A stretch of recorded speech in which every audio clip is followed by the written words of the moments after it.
তো বন্ধুরা এখন হয়ে গেছে সন্ধ্যা, সন্ধ্যা থেকে রাত হয়ে গেছে, এখন 8টা বাজছে। তো এখন এখানে তো মেলা চলছে, তাই আমি আমার দিদি মিলে যাচ্ছি মেলা। তাও দেখাচ্ছি দিদিকে, এই যে হাই। তো আমি আমার দিদি এখনই যাবো, বড়দি বাড়ি চলে গেছে, আর কালকে আমরা যাবো মামা বাড়ি। তো মেলা যাবো এখন আমরা, তো তোমাদের সাথে মেলাতে গিয়ে দেখা হচ্ছে।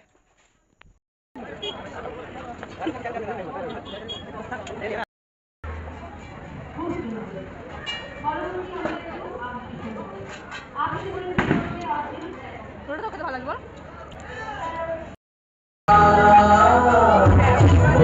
তো বন্ধুরা বাড়ি চলে এসেছি, আর দরজা লাগিয়ে রে আমার মুখ জ্বালিয়ে দিতে পারে। কি করছিস? হ্যাঁ লাগালে, ঠিক আছে খেলো এবার তুমি। তো বাড়ি চলে এসেছি, মেলা ঘুরে হয়ে গেছে, খেয়েও নিয়েছি। গাইস ভিডিওটা এই পর্যন্তই, দেখা হচ্ছে কোন নেক্সট ব্লগে। সব ভালো থাকবে, সুস্থ থাকবে, টাটা।